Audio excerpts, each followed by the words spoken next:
Salut à toutes et à tous, c'est Ilyes, j'espère que vous allez bien. On se retrouve aujourd'hui pour une nouvelle vidéo. Ça y est, c'est enfin officiel, l'UFC vient d'annoncer la nouvelle. Jon Jones va affronter Stipe Miocic en combat principal, j'imagine, de l'UFC 295 qui se passera le 11 novembre au Madison Square Garden de New York. On sait que le Madison Square Garden, c'est une arène tout simplement mythique et légendaire. C'est logique de l'avoir abrité, le combat entre Jon Jones et Stipe Miocic. C'est un combat que l'UFC veut mettre en place depuis un petit temps maintenant. À la base, si je me souviens bien, ça devait avoir lieu l'été dernier, en 2022. Stipe a demandé à repousser l'échéance en fin d'année 2022. Ça s'est pas fait. Une fois que Bones l'a emporté contre Ciryl Gane et qu'il est devenu champion de la catégorie, il avait qu'un seul nom en bouche, celui de Stipe Miocic. On sent vraiment que pour Jon Jones, pour établir, on va dire, pour asseoir sa suprématie dans sa nouvelle catégorie, c'est-à-dire la catégorie des heavyweights, il a envie et il a besoin d'affronter et surtout de battre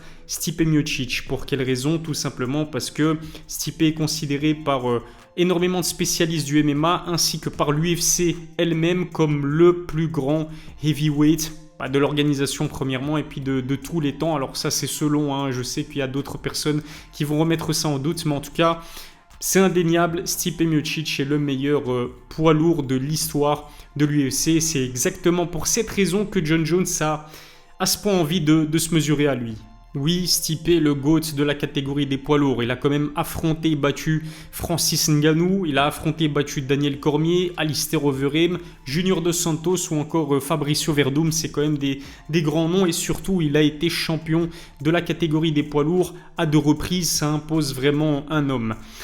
La question que l'on peut se poser, c'est est-ce que ce combat entre Jon Jones et Stipe Miocic sera compétitif? Alors certes, Stipe, ça reste un adversaire très prestigieux. Je viens de vous en dire un peu plus concernant, on va dire, son pédigré, ancien champion de la KT. Il a battu les plus grands noms de la division. Mais le problème, c'est qu'il est inactif. Stipe Miocic, son dernier combat, il remonte à mars 2021. Au-delà de son inactivité, c'est la façon avec laquelle il a perdu. C'était face à Francis Ngannou du coup en mars 2021. Ça fait un peu peur parce que Francis lui a vraiment fait du très très sale. Il l'a surclassé dans tous les compartiments du game au moment où ils sont affrontés et surtout la violence du KO avec laquelle Francis l'a emporté contre Stipe. Au-delà du KO, moi c'est surtout le fameux Hammer Fist de Francis Ngannou. Heureusement que Herb Dean est intervenu parce que franchement s'il lui en mettait un de plus, ça aurait vraiment pu être dramatique pour la santé, pour l'intégrité physique de Stipe Miocic qui s'est fait détruire et exploser ce soir-là face à Francis Ngannou. On peut comprendre l'inactivité de Stipe Miocic, il a dû penser ses blessures, c'est une défaite qui lui a fait énormément de mal. Le truc c'est que Stipe, il a 40 ans aujourd'hui, je pense bientôt 41 ans. En plus de cette défaite extraordinaire sur un KO exceptionnel infligé par Francis Ngannou, son âge et son inactivité, ça commence à faire beaucoup. Alors je vous vois venir, vous allez me dire que Jon Jones lui aussi, il a été inactif pendant plus longtemps d'ailleurs que Stipe Miocic, puisqu'entre son dernier combat remporté contre Dominic Reyes et son combat remporté contre Ciryl Gane pour ses débuts dans la catégorie des heavyweights, il y a 3 ans qui se sont écoulés. Mais le truc c'est que Jon Jones, il a combattu entre temps. Et il a fait le plein de confiance face à Ciryl Gane. Il ne lui a fallu que 2 minutes pour s'imposer. Est-ce qu'on peut vraiment considérer ça comme un retour à la compétition? Ça n'a duré que 2 minutes. Je me demande si Ciryl l'a touché plus de 2 fois sur ce combat. Écartons le coup dans les parties en début de combat, mais il n'y avait pas vraiment combat. Mais d'un point de vue psychologique, on va dire que Jon Jones a repris la compétition. Il est passé par un camp de préparation. Est-ce que c'est le cas de Stipe Miocic? Depuis son dernier combat, je pense que non, il n'a pas dû s'entraîner de manière aussi assidue, en tout cas pas comme lorsqu'il doit préparer un combat. Je me questionne du coup énormément sur la condition physique de Stipe Miocic, sur son état psychologique aussi, parce que d'après Dana White, ce qui a fait que l'officialisation de ce combat entre Jon Jones et Stipe Miocic, pourquoi est-ce que cette officialisation a pris autant de temps alors que c'est un combat dont on parle depuis énormément de temps justement? C'est parce que Stipe, visiblement, il a dû faire face à des soucis personnels. Alors, comment est-ce qu'il se sent Stipe Miocic? Ça aussi, c'est une autre question que je me pose avant que les 2 combattants s'affrontent le 11 novembre. Corrigez-moi si je me trompe, mais pour moi, le grand favori de cette opposition, et de loin, ça reste quand même Jon Jones. Il est plus jeune, il est plus frais physiquement que Stipe Miocic, il est dans une meilleure dynamique, il n'a jamais perdu, à part sa défaite sur disqualification il y a de très nombreuses années, mais il domine absolument ce combat. Jon Jones, d'un point de vue psychologique, j'ai l'impression qu'il est dans de meilleures dispositions avant ce combat. C'est un combat qu'il veut, qu'il réclame, c'est un combat qui le motive parce qu'encore une fois, il a envie d'ajouter le nom prestigieux de Stipe Miocic à son tableau de chasse, à son palmarès. Et un Jon Jones motivé, c'est un Jon Jones qui est extrêmement dangereux. Ouais, voilà, est-ce que le menton aussi de Stipe Miocic s'est remis entre-temps de ce que lui a infligé Francis Ngannou? Alors, il n'a pas mangé de coups importants pendant 2 ans. Est-ce que c'est suffisant pour permettre à son menton d'avoir récupéré de ce que lui a fait subir Francis Ngannou? Stylistiquement parlant, il y a match parce que Stipe reste un combattant assez complet pour un poids lourd, très bonne boxe, bas grande en lutte. Il a du répondant, mais Jon Jones c'est beaucoup plus complet. Jon Jones c'est quelqu'un, un combattant qui sait se servir de ses poings, qui sait se servir de ses kicks, qui a une énorme allonge, qui est grand. Il était déjà très grand pour un lourd léger, il reste grand pour la catégorie des poids lourds. Il me semble qu'il était à 112 kg à la pesée avant son combat contre Cyril Gane, donc c'est relativement lourd, mais c'est pas si lourd que ça. On se rappelle que Francis Ngannou, lui, il arrivait à 120 kg à la pesée. On sait que Stipe Miocic, face à Daniel Cormier et face à Francis Ngannou, était relativement léger pour un poids lourd. Ça n'a jamais été un poids lourd imposant physiquement.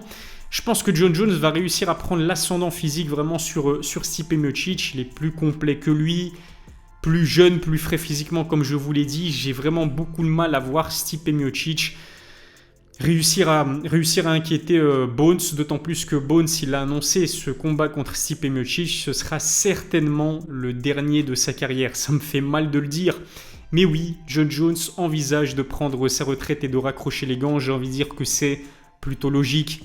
Il a absolument tout fait dans sa carrière, il a nettoyé la catégorie des lourds légers, champion incontesté de la division.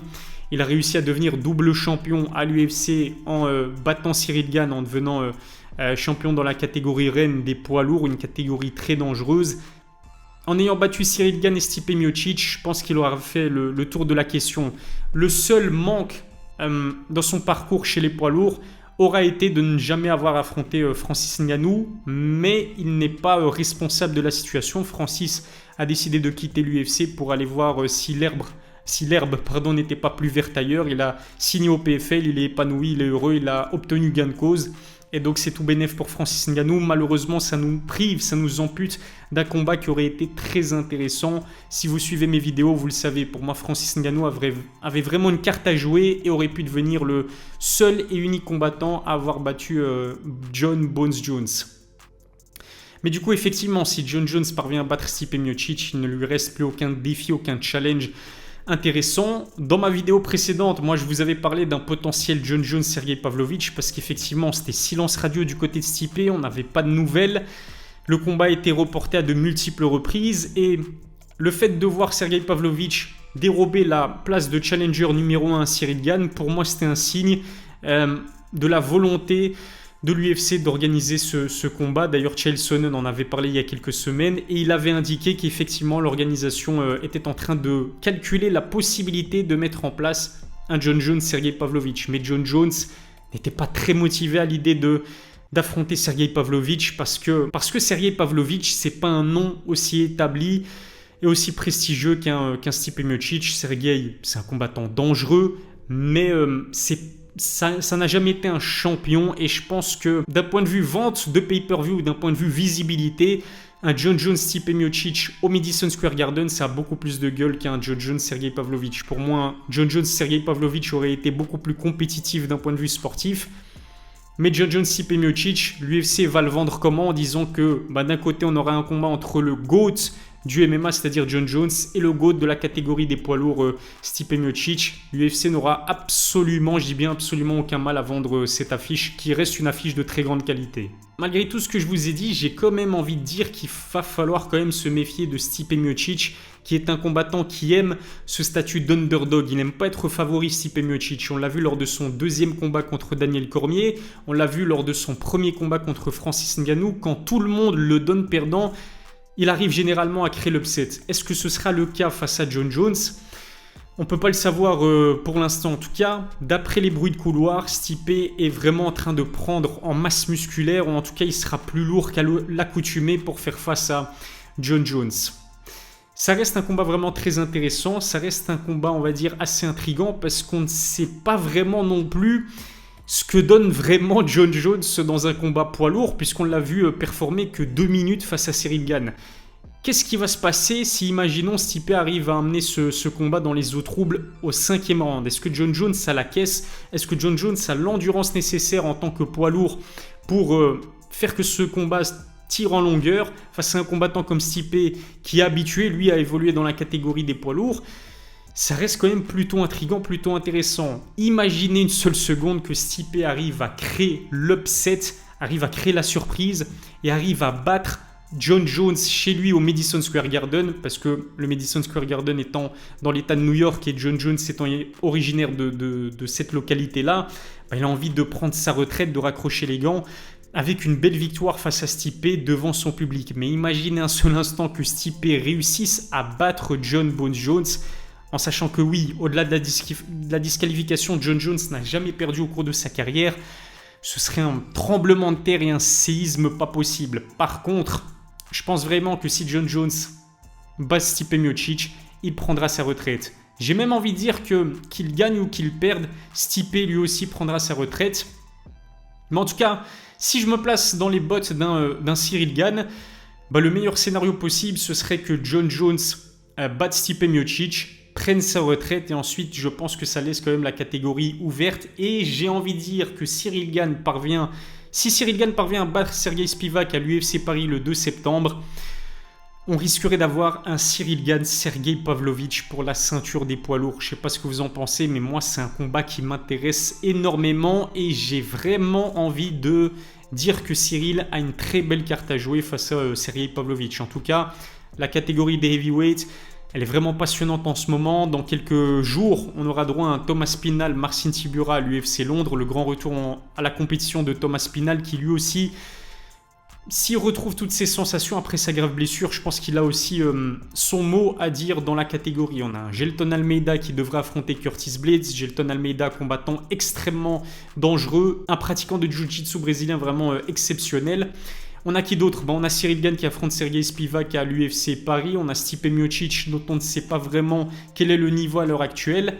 Et du coup, qui va affronter Jon Bones Jones. Malgré le départ de Francis Ngannou, la catégorie des poids lourds a quand même... c'est quand même une catégorie dense et une catégorie assez intéressante. En tout cas, voilà ce que je pouvais dire concernant cette officialisation de combat entre Jon Jones et Stipe Miocic. Honnêtement, ça m'a pris de court. Il y a quelques jours, j'avais fait une vidéo dans laquelle je vous disais que je sentais un Jon Jones-Sergey Pavlovich venir. Finalement, Dana White m'a pris à contre-pied, mais c'est tant mieux, c'est une très belle affiche. Abonnez-vous à ma chaîne si ça n'est pas encore fait. On est quasiment à 120 000 abonnés. Merci à toutes et à tous. Activez la cloche pour recevoir les notifications, lâchez un pouce bleu, ça fait toujours plaisir. Je vous remercie de m'avoir suivi. Je vous donne rendez-vous très vite pour une nouvelle vidéo, le débrief de l'UFC 290. À la prochaine et prenez soin de vous d'ici là.